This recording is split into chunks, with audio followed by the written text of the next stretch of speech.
In light of the recent molestation incident involving a Khasi lady at Raid Nongshken, allegedly by Bangladeshi individuals, Sukher Nongrum, the local leader, has strongly advised female residents to be cautious about interacting with male citizens from Bangladesh in Raid Nongshken, citing concerns for their safety and well-being. This precautionary measure follows a report from the victim who claims to have been molested by 5 Bangladeshi men at Raid Nongshken. Addressing the issue, Sukher Nongrum revealed that the lady in question frequently visited the neighboring country. As a preventive measure, the Sardar has issued a stern warning to all residents,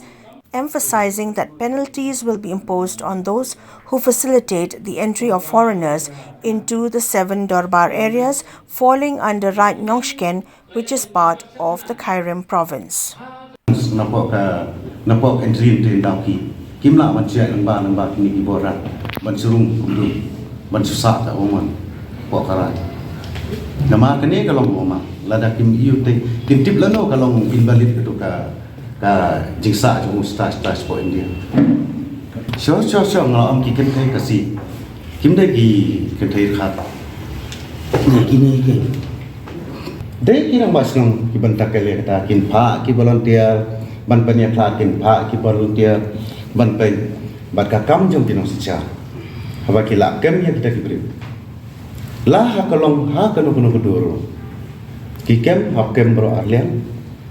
tamba ha ke bisa ni ha keling ha toket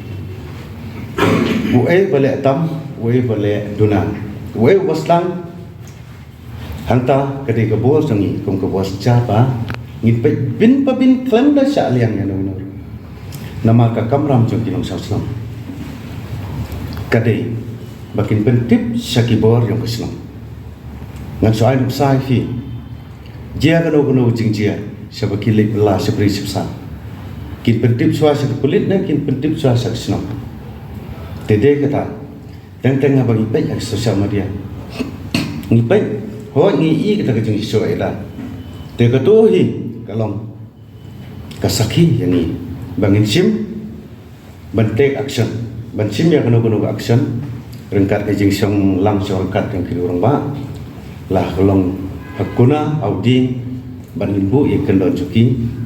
kenang ba kanom jesu hadiah hubur kebas ngosi ngai ba kum gitu kante ko ong baksa tapi reng review ngai tu kime katu ka video klip ala review ngami i ba kano ba dan kata kecil sakti yang kante namarngi kum kebuar nimla ban aila ya no rusni uban sim yang anjak ti klemda le mengi ke bosnong ke borra berbor ngom bakasuk sang hak sencar kada kadi kebenan kong tam bangin ai ban sakri sek pai pa kadi ke warning adu taksni bagim bit ban yalam ha kanu napeng kini kisnom nyoteli hapora chung baladang ilam ya kino kentai la de kilong kmi kibale tam kibelam khas du Shillong na bangla yalam du Shillong bat kibe shongkha ba kita kam tam tu kibe post kibe songsaram ki post apo FB ki post apo WhatsApp ban songsaram ba kide lok khar kani kade ko warning soha permenal ni kani ba nadu mataksni ba kino kibe lam khar sepo snam